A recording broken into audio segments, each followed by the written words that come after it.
Quero compartilhar algo hoje hoje é Dia dos Pais, e eu estava essa semana e ontem e hoje pesquisando alguns pais na Bíblia, né? Pais que nos inspiram até hoje, né? Que até hoje nós falamos desses pais. Até hoje nós lemos a respeito desses pais. E eu separei alguns pais aqui que eu quero mencionar eles aqui nessa noite.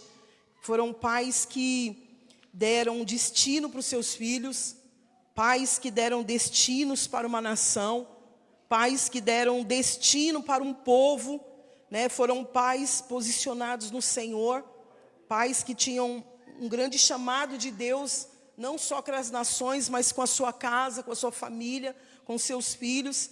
E foram homens de Deus, sacerdotes do Senhor, que foram posicionados e que deram instruções para os seus filhos, deram instruções para a sua casa, e deram continuidade da palavra, deram continuidade das promessas do Senhor. E eu quero falar do primeiro homem aqui, que eu creio que até você já deve imaginar, é o Abraão, né? Eu anotei algumas coisas, eu quero ler, depois eu vou para um lugar só. Abraão, Deus escolheu e chamou Abraão quando ele ainda vivia em Ur dos Caldeus. Ele pertencia a uma família pagã, porém ele acreditou em Deus de todo o coração e assim venceu todas as impossibilidades e se tornou pai de nações. Olha que coisa tremenda na vida de Abraão. Quando Deus tem algo para fazer nas nossas vidas, amado, não tem desculpa. Quando Deus tem algo para fazer nas nossas vidas, não adianta a gente ficar justificando minha família, meu pai, minha mãe, meu avô, minha avó, que Deus ele não está preocupado com isso. Nós vemos aqui Abraão, ele era de uma família pagã, ele vivia em um lugar que só tinha pagão, mas ele decidiu, ele acreditou em Deus.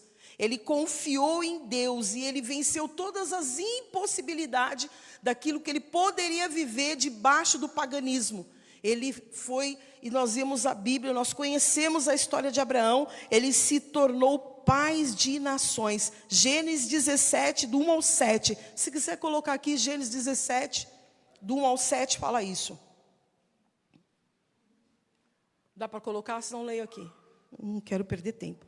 Quando atingiu Abraão a idade de 99 anos, apareceu-lhe o Senhor e disse-lhe: Eu sou o Deus Todo-Poderoso, anda na minha presença e sê perfeito. Farei uma aliança entre mim e te multiplicarei extraordinariamente.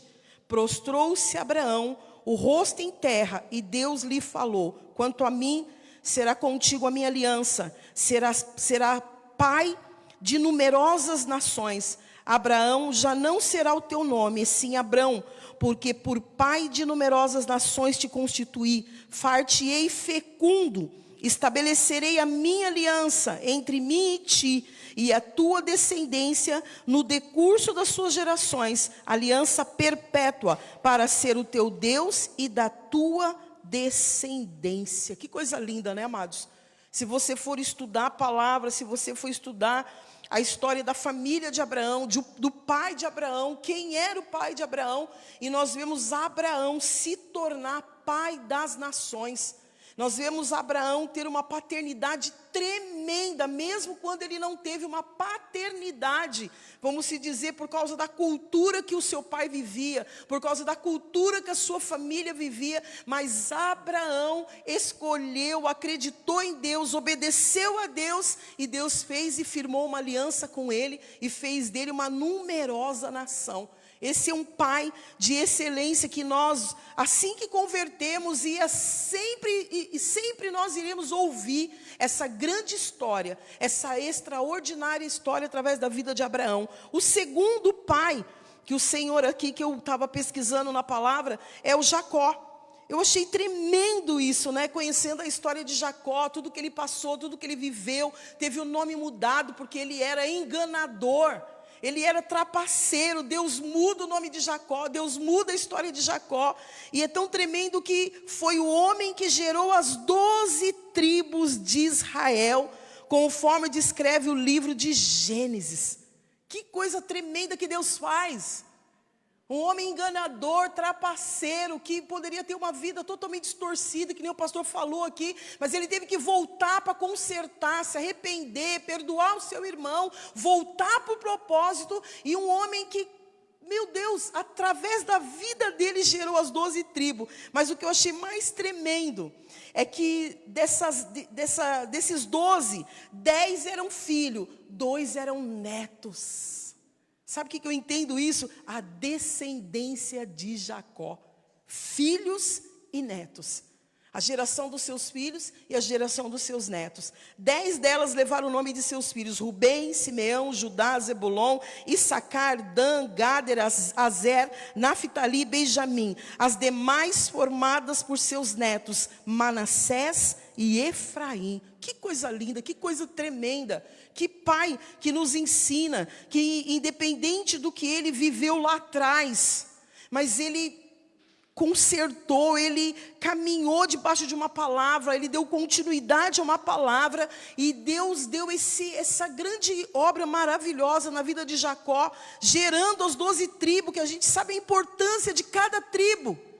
A gente sabe a importância dessas 12 tribos, cada uma tinha um propósito, cada uma tinha algo de Deus ali para fazer, que veio para fazer. E o que me chamou a atenção foi filhos e netos trabalhando juntos. Pais, filhos e netos trabalhando junto. Isso é maravilhoso, porque essa é a obra do Senhor. É pais e filhos trabalhando juntos. É a família caminhando junto, é a família andando junto no mesmo propósito, é a família caminhando para o cumprimento da palavra, é os pais cumprindo o seu propósito de pai, a mãe cumprindo o seu papel de mãe, e os filhos cumprindo o seu papel de filho. Isso é tremendo, porque isso é o cumprimento da palavra de Deus, amém? Estão me entendendo? Depois, eu fui estudar a vida de Noé. Foi um homem fiel e justo, por isso sua família foi preservada do dilúvio. A partir dos seus filhos, o Senhor repovoou a terra. Gênesis 9, do 7 ao 10. Mas sede fecundos e multiplicai-vos, povoai a terra e multiplicai-vos nela. Disse também Deus a Noé e a seus filhos: eis que estabeleço a minha aliança convosco e com a vossa descendência e com todos os seres viventes que estão convosco, tanto as aves, os animais domésticos e os animais selváticos que saíram da arca, como todos os animais da terra. E eu vou pular agora rapidinho, para não gastar tempo, para Mordecai. Eu quis trazer o Mordecai porque ele era um judeu cujo bisavô tinha vivido no exílio da Babilônia. Ele adotou Esther, que era sua prima, quando ela ficou órfã. Mordecai, ele exerceu a função de paternidade sobre a vida de Esther, quando ela ficou órfã. E você vê que Mordecai, ele foi um grande homem de Deus, e foi um grande pai na vida de Esther. Foi alguém que instruiu Esther, foi alguém que cuidou da orfandade dela, foi alguém que eu acredito que cuidou dos medos de Esther, quando Esther não tinha mais pai, não tinha mais mãe, talvez se sentindo abandonada, se sentindo órfã. Mordecai, ele supriu essa necessidade na vida dela. Isso eu estou falando fisicamente, para que vocês possam entender. E ele fez esse papel, né? Quando a jovem se tornou rainha, tornou-se membro da corte e conselheiro do rei Assuero. Foi ele quem denunciou um plano de 2 guardas para matar o rei. Além disso, resistiu corajosamente a Ramã, um príncipe que tramava contra os judeus. Fazendo penitência, denunciou Ramã e Esther, suscitando a sua intercessão junto ao rei, que desencadeou uma reviravolta incrível na história narrada pelo livro de Esther. Conseguiu agir pela vida do seu povo e de sua filha, e por isso recebeu todas as honras. Olha que outra história, que história tremenda, que poderia ter sido contada de uma outra maneira. Poderia ter sido contada de uma história só de orfandade, de abandono, de sofrimento, de dor. Não. Deus muda a história, igreja. Deus muda quando nós cremos no poder de Deus, quando nós cremos na palavra de Deus. Deus, ele muda o percurso de tudo e todas as coisas. Ele mudou a história de Esther, ele mudou o percurso de Esther, ele mudou a vida daquela jovem que não tinha pai, que não tinha mãe. Ele fez dela uma rainha, ele fez dela uma autoridade dentro do palácio para um tempo precioso. Deus fez dela ali dentro daquele palácio, não apenas para ser uma princesa, mas ela estava sendo orientada pelo seu tio, que era o seu pai, que representava o seu pai. O seu pai mandou uma ordem para dentro lá do palácio, para que ela se preparasse, para que ela jejuasse, para que ela colocasse o povo para jejuar, porque algo iria acontecer, havia um decreto de morte na vida de todos os judeus. E através disso, através dessa obediência, através de Mordecai, através da vida de Esther, o histórico de milhões de judeus mudou. Nós vimos o favor do rei na vida de Esther. E nós entendemos que era o favor de Deus pelo povo judeu, era o favor de Deus por aquele povo. Nós vemos o favor de Deus que alcançou o coração do rei. E ali através da vida de Esther, através de um propósito. Então aquilo que poderia ser uma história ruim, se tornou uma história libertadora. Se tornou uma história transformadora. Um homem, o Mordecai, com a sua filha, né, ele era um pai, estava exercendo aquela função. Mudou a história de dentro do palácio também. Porque dentro do palácio as pessoas se jejuaram ali, aqueles que serviam eles ali também entrou em jejum. O povo se reuniu e mudou um decreto que já estava sendo estabelecido. Deus, ele muda, amado, quando nós nos posicionamos e quando o propósito dele é cumprido, Deus muda. E eu vejo aqui o quanto Deus é maravilhoso, que ele honrou Mordecai, ele foi honrado. Sabe, porque ele descobriu, ele viu o que estava acontecendo do lado de fora e mandou lá para o lado de dentro, para que se posicionasse e mudasse essa história, amém? E eu fico maravilhada com isso, porque isso desencadeou uma reviravolta incrível, que nós lemos no livro de Esther. Se você ler o livro de Esther, você vai ver o que acontece, através da vida de Mordecai e Esther, o que mudou, o que gerou, o que transformou, e o que libertou aquele povo. E o outro pai que eu quero falar aqui nessa noite é Jó, né? É o quinto pai que eu quero falar aqui nessa noite. Além de orar pelos seus filhos, foi um exemplo de fidelidade, lealdade, honestidade e integridade. Suas convicções eram inabaláveis. Sabe o que é isso aqui? É que você mesmo quando tudo do lado de fora é corrupto, quando tudo do lado de fora é errado, quando tudo do lado de fora é engano, a sua fidelidade, a sua lealdade, a sua honestidade, a sua integridade não é abalada. Não é abalada, porque as suas convicções em Deus, são as suas convicções na verdade da palavra, que Jó, ele era íntegro, fiel, leal, honesto, por causa da convicção que ele tinha em Deus, e nada pôde abalar a vida de Jó, a fé de Jó, mesmo com tantas perdas, com tantos acontecimentos terríveis. Jó, ele orava antes dos seus filhos pecarem. Antes dos seus filhos cometerem alguma coisa, Jó já levantava de madrugada, dobrava o seu joelho, orava por ele e pelos seus amigos. Sabe, amado, que ensinamento lindo na vida de Jó. Porque às vezes a gente vê na vida de Jó só o que Jó perdeu, só o que Jó sofreu. Mas a gente não consegue enxergar essa lealdade, essa fidelidade, essa integridade em Deus. Essa busca no Senhor, para que ele tivesse essa convicção de uma fé inabalável, de um Deus inabalável, de uma estrutura inabalável. Às vezes, por causa de pequenas coisas, nós nos abalamos. Pequenas notícias, nós saímos do lugar. Pequenos históricos, nós não queremos mais, não temos mais convicção em nada, queremos largar tudo. Mas eu fico imaginando a vida de Jó, eu fico imaginando a história dele, permanecer até o fim. Permanecer passando por todo aquele processo que Jó passou. E perder ainda esses 10 filhos que ele orava. Mas a convicção de Jó não mudou, a fé de Jó não mudou, nada mudou aquilo que estava dentro do coração de Jó. Jó permaneceu como esse homem reto, como esse homem íntegro. E Jó 1:5, diz assim: decorrido o turno de dias de seus banquetes, chamava Jó seus filhos e os santificava.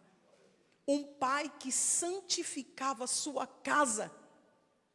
Um pai que não estava preocupado com o que eles estavam fazendo, o que eles iam fazer, porque o papel dele era santificar a minha casa, santificar a vida dos meus filhos, gastar tempo para santificar a vida dos meus filhos, gastar tempo para instruir os meus filhos. Jó, antes do banquete, ele chamava todos eles, sentava na mesa e ali, ele santificava. Eu creio que ali ele instruía, ele adorava, ele falava, mas ele estava ali santificando a vida dos seus filhos.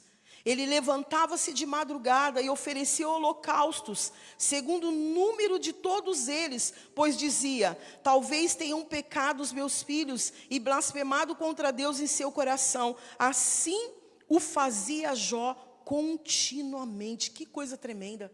Antes mesmo de alguma coisa acontecer, Jó já estava santificando a vida dos seus filhos. Senhor, talvez eles possam ter pecado. Jó estava na brecha dos seus filhos o tempo todo. Jó estava ali o tempo todo, orando de madrugada, santificando eles. Que papel tremendo desse pai, que me ensina a ter essa integridade, essa convicção em Deus, de que ele tinha essa responsabilidade, que ele tinha isso no seu coração, de se levantar nas madrugadas.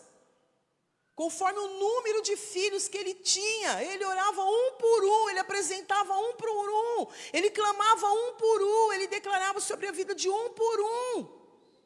E sabe o que é triste hoje? É que muitas vezes nós vemos hoje pais e mães que eles estão nessa moda. Deixa que o mundo vai ensinar. Deixa que a vida vai levar. Deixa que vai e não ora.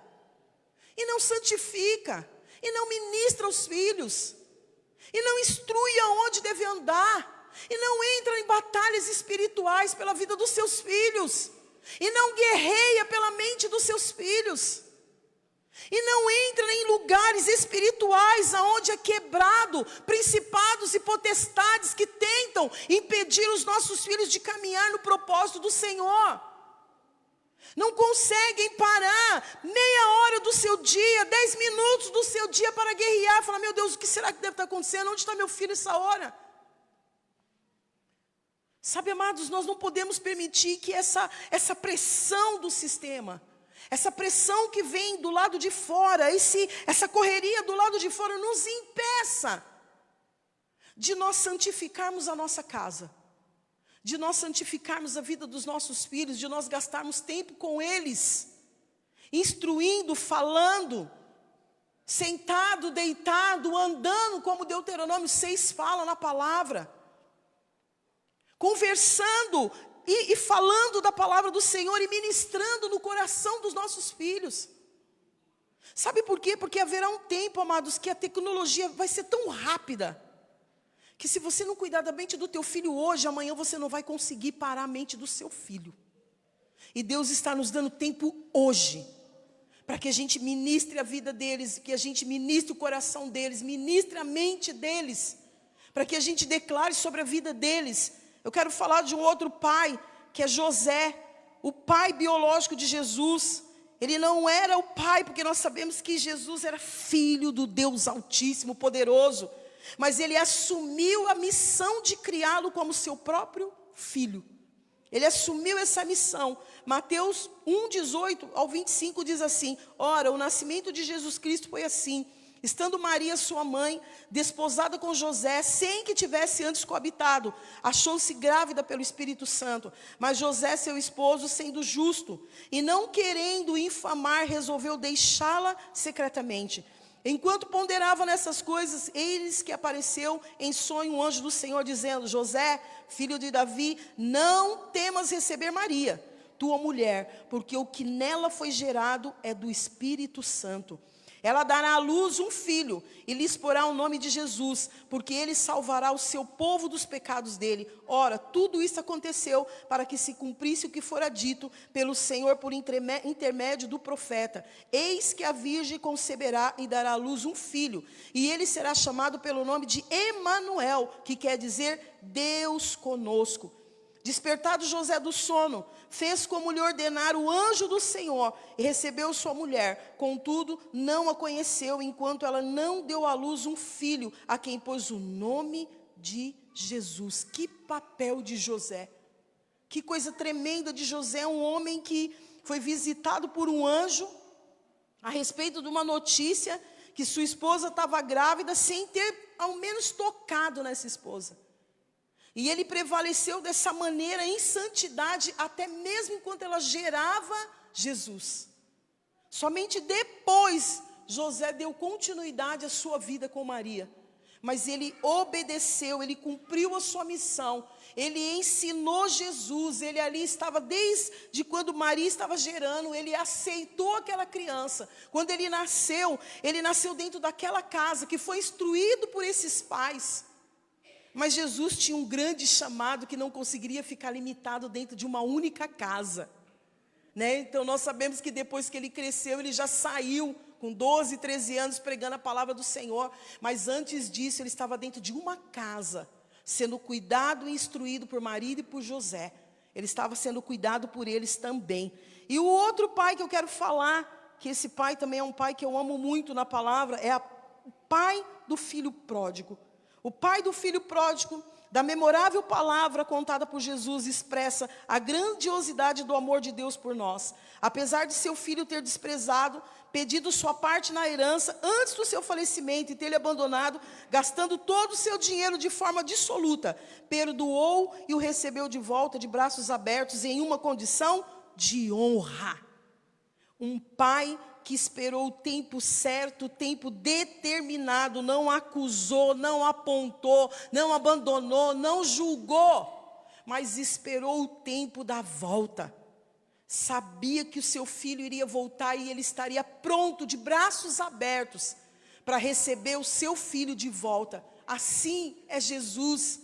Assim é o amor do Pai, que não nos aponta, não nos acusa, não nos condena, mas Ele espera que nós nos arrependemos, que nós nos achegamos a Ele, para que Ele possa abrir os seus braços, nos receber, nos dar um anel, nos dar uma roupa nova e nos honrar. E isso foi aquilo que o pai do filho pródigo fez. Ele poderia ter ficado revoltado. Meu filho pediu herança antes do tempo. Ele poderia ter ficado irritado, ele poderia ter feito 1000 coisas. Não, deixa que ele vai sofrer, deixa que ele vai pagar o preço, deixa que ele vai... Não, eu acredito que esse homem deve ter ficado com o seu coração apertado, um coração angustiado. E sabe o que realmente mostra que esse homem estava esperando pelo seu filho? É as atitudes que ele tem quando o seu filho aparece.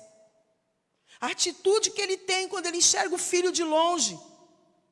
A atitude que ele tem quando ele olha para aquele filho de volta. A alegria foi muito maior do que aquilo que o filho fez para ele.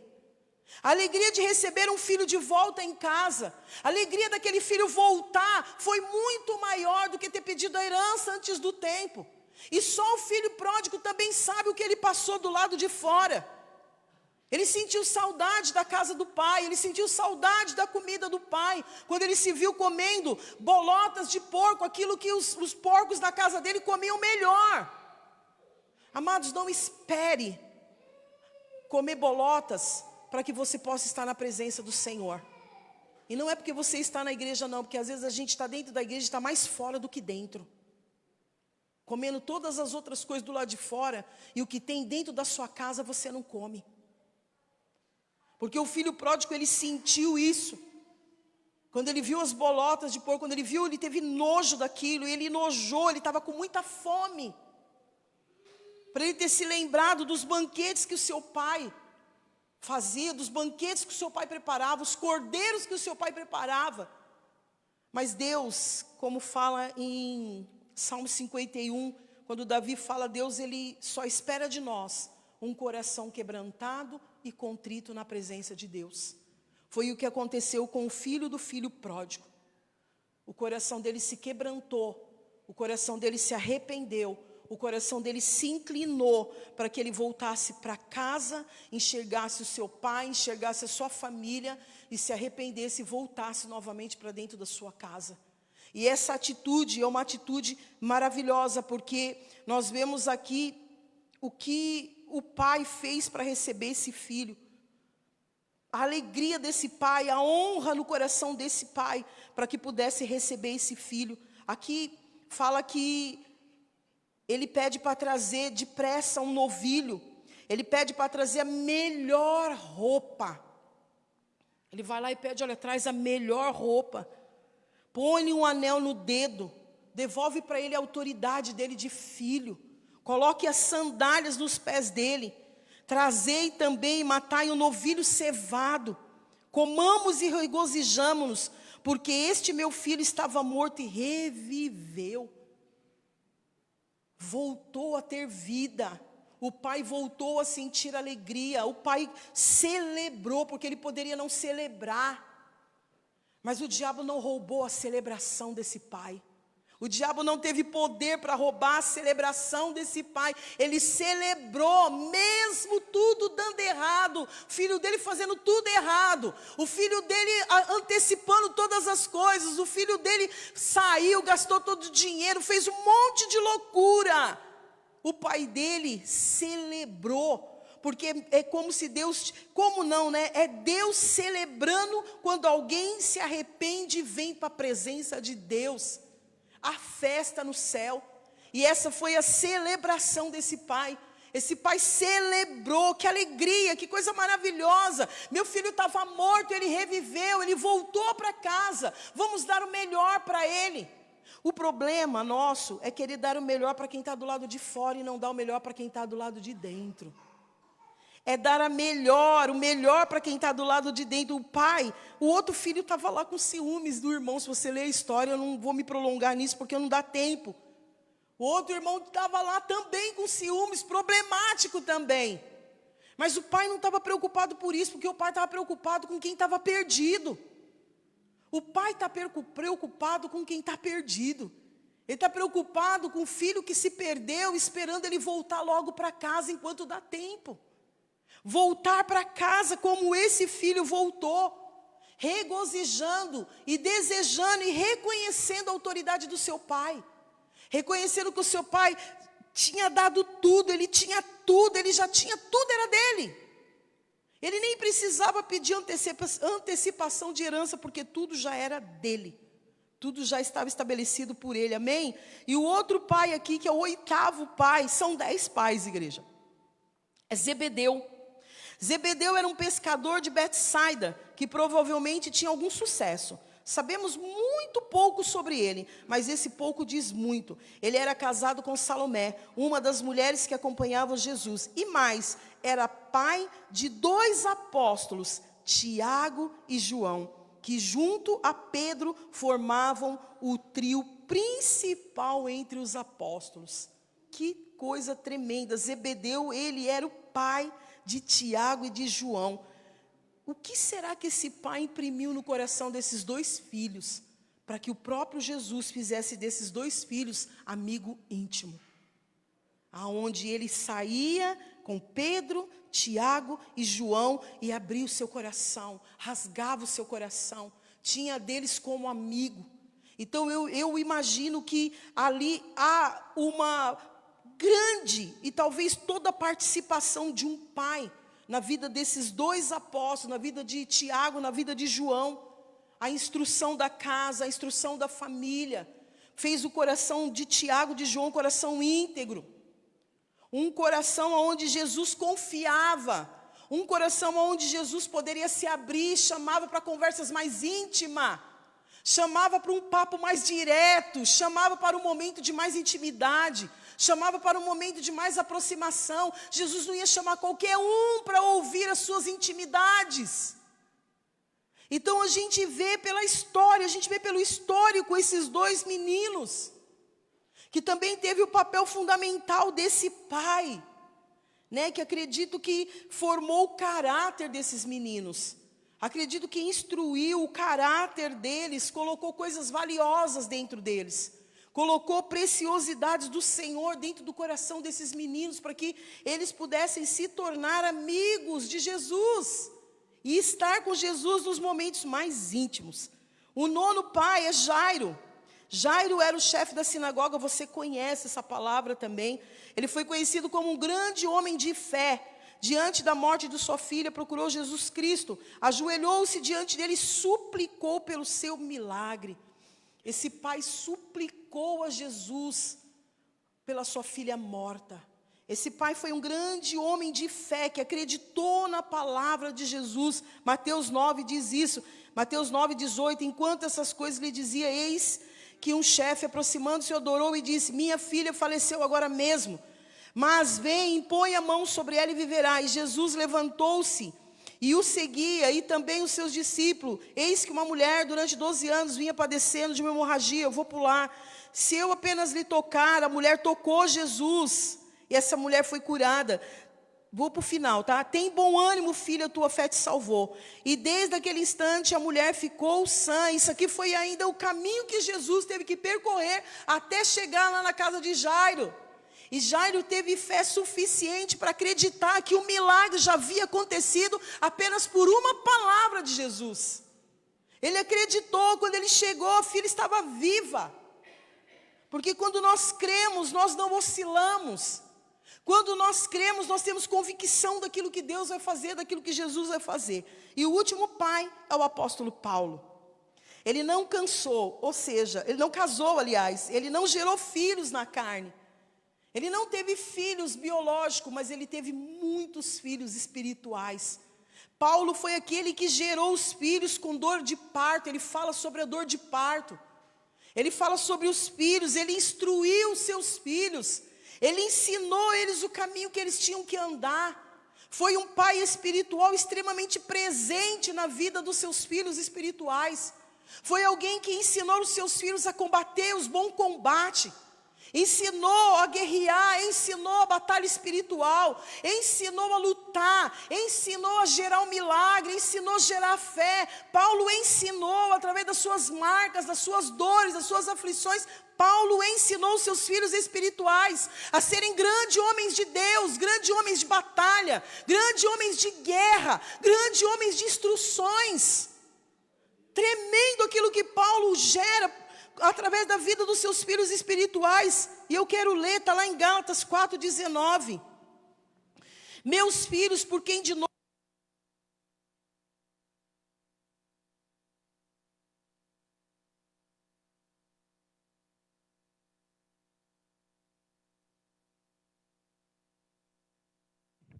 as dores de parto, até ser Cristo formado em vós. As dores que Paulo sentia para gerar Cristo nos seus filhos espirituais é comparado à dor de parto. E só quem teve filho de parto normal sabe o que é dor de parto. São dores constante, até que a criança nasce. E muitas vezes nós queremos que as pessoas mudem de hoje para amanhã sem gerar nada na vida delas. E Paulo está dizendo aqui, meus filhos, eu de novo estou sofrendo dor de parto, porque Cristo precisa ser formado em vós. 1 Timóteo 1 e 2, Paulo, apóstolo de Cristo Jesus, pelo mandato de Deus, nosso Salvador, e de Cristo Jesus, nossa esperança, Timóteo, verdadeiro filho na fé, graça, misericórdia e paz, da parte de Deus Pai e de Cristo Jesus, nosso Senhor. Ele está dizendo aqui, olha, Paulo, apóstolo de Cristo, falando dele, quem ele é. Aí ele fala aqui, nossa esperança é o verdadeiro filho de Paulo na fé. O verdadeiro filho de Paulo na fé. Ele fala graça e misericórdia e paz da parte de Deus. Ele está falando do seu filho Timóteo.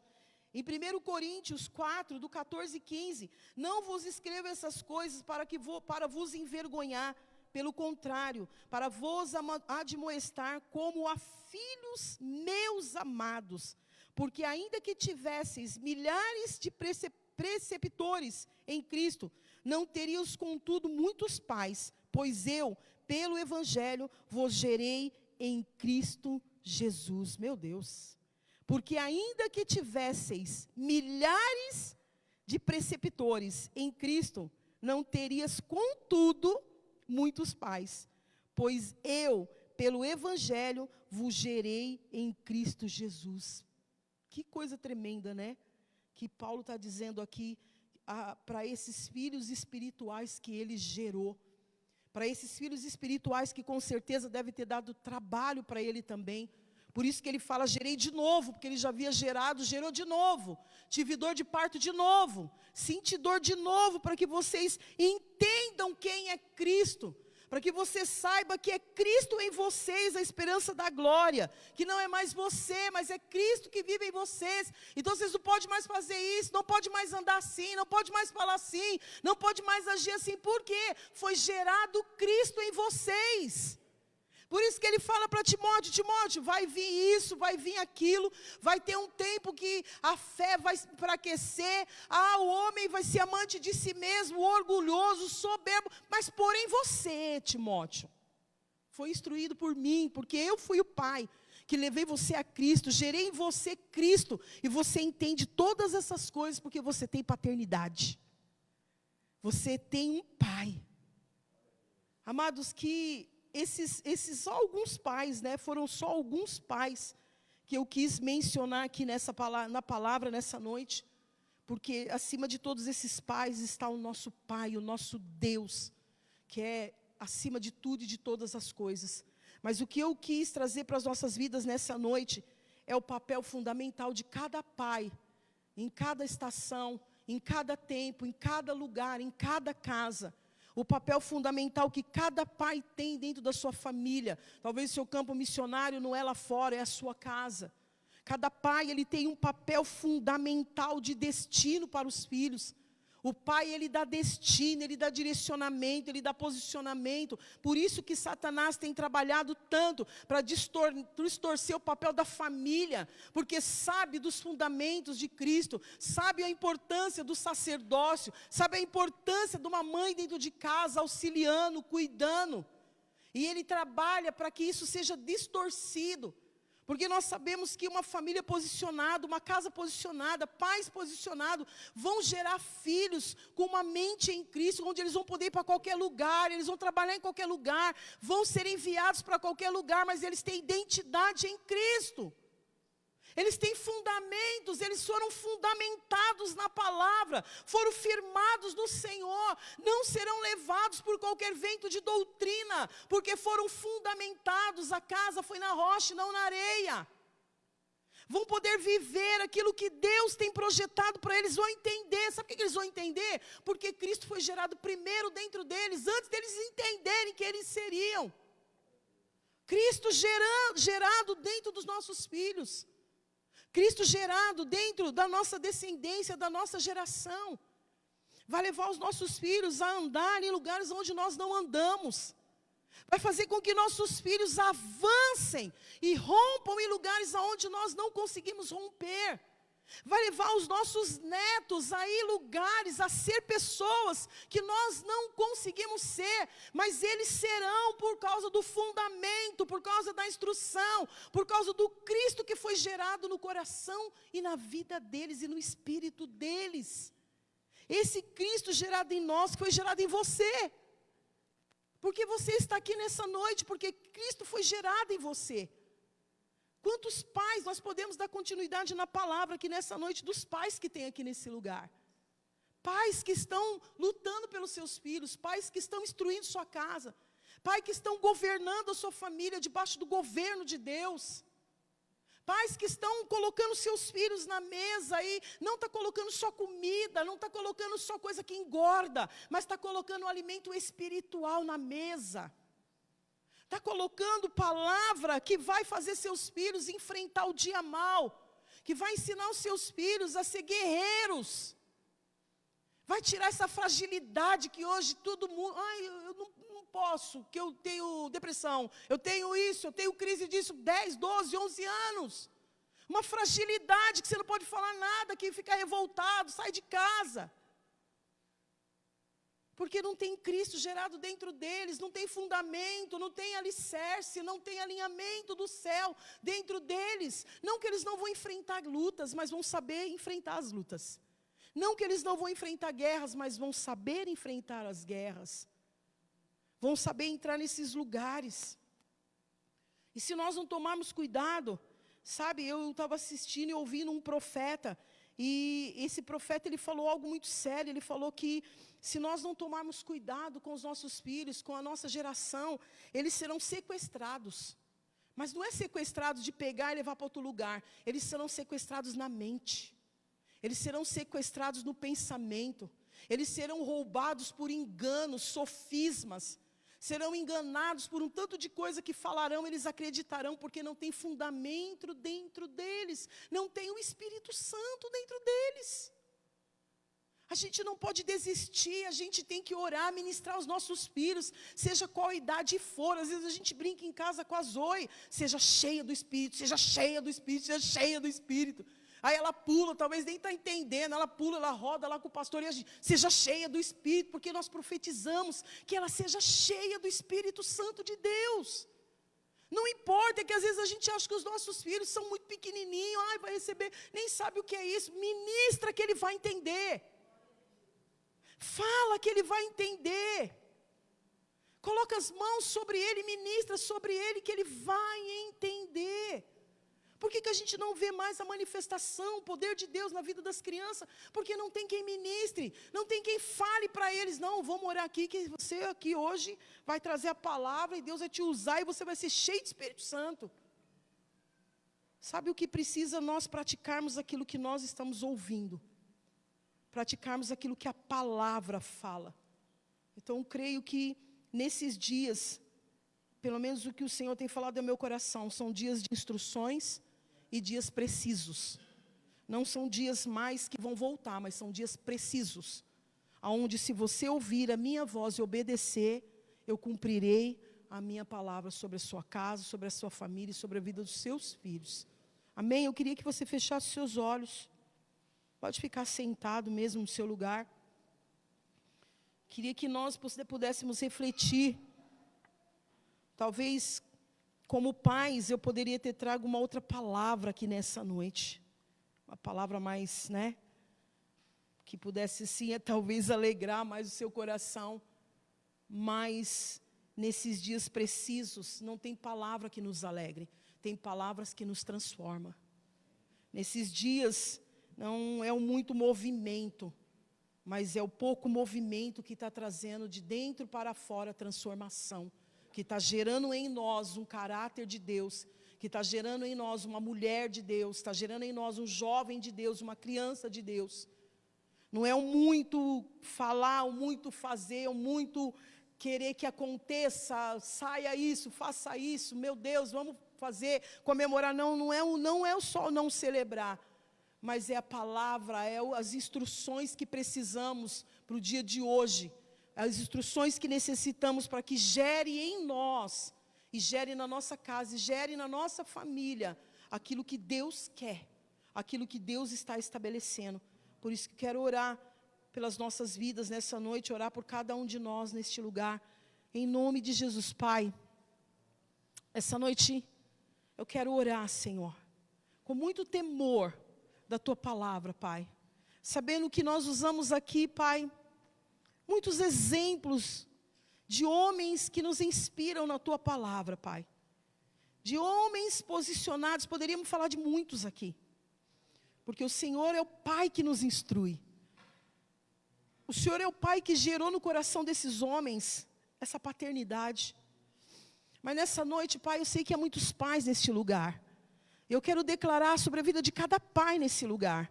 Eu quero declarar o cumprimento da Tua palavra, o cumprimento dos Seus propósitos, o cumprimento daquilo que o Senhor estabeleceu para cada casa, aquilo que o Senhor estabeleceu para cada família, aquilo que o Senhor tem estabelecido para dentro de cada lar, aquilo que o Senhor tem estabelecido para cada filho, aquilo que o Senhor tem estabelecido para cada criança desse lugar. Eu quero declarar, Deus, a Tua palavra. Eu quero declarar, Deus, que eles vão ainda mais, vão andar ainda mais do que nós andamos, vão ministrar ainda mais aquilo que não chegamos nem a ministrar, vão tocar ainda mais naquilo que não conseguimos tocar, para libertar, para curar, para transformar, Senhor. Quero declarar, Senhor, sobre cada casa, sobre cada sacerdote dessa igreja, sobre cada homem dessa igreja, Pai, que não são só os exemplos bíblicos que nós lemos aqui, porque eu sei que aqui tem homens também íntegros, fiéis, leais à Tua palavra, que estão se esforçando, se dedicando, Pai, em instruir os seus filhos, em encaminhar os seus filhos no caminho que se deve andar. Eu sei que tem mães que estão cumprindo os seus papéis de mães aqui nesse lugar, e que tem se esforçado e não tem se cansado, Pai, até que se cumpra o propósito de Deus na vida dos seus filhos. E nós não queremos cansar, nós não queremos desanimar, nós não queremos desfalecer, porque nós cremos no Teu propósito, cremos na Tua palavra, cremos que o Senhor está esperando a manifestação dos filhos de Deus. E vai se manifestar os filhos de Deus para a Tua glória, Pai. Creio, Espírito Santo de Deus, no tempo de instrução. Eu creio, Deus, em um tempo de orientação, para que haja transformação em nós, Pai, para que possamos ser aquilo que a Bíblia diz que nós temos que ser. Espírito Santo de Deus, ministra, Pai, cada coração, ministra cada pai, ministra, Senhor, cada família nessa noite, Pai. Nós declaramos que nesse lugar tem famílias benditas do Senhor. Nós declaramos que é uma descendência, uma geração de homens e mulheres de Deus posicionados na sua casa, na sua família, no seu lar e na vida dos seus filhos. Aqui nessa noite, nós declaramos, Espírito Santo de Deus, que essa geração não será sequestrada, não será roubada, os filhos não serão roubados, porque nós despertamos para um tempo como esse, para instruir, para cuidar, para orientar, para ministrar a vida dos nossos filhos. Nós declaramos que os nossos filhos serão cheios do Teu Espírito, nossos filhos serão cheios da manifestação da Tua glória.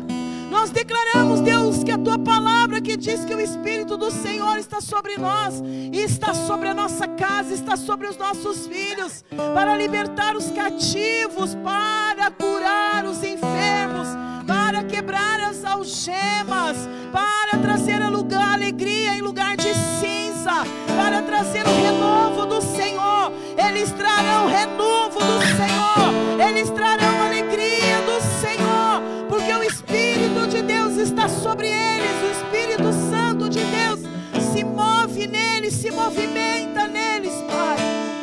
E nós não cansaremos de ministrar a vida deles, não cansaremos de orar, de interceder, de ensiná-los, de instruí-los, ó Pai, para que a Tua palavra venha se cumprir, para que Teu Espírito seja derramado sobre toda a carne, toda a carne, toda a carne, Senhor.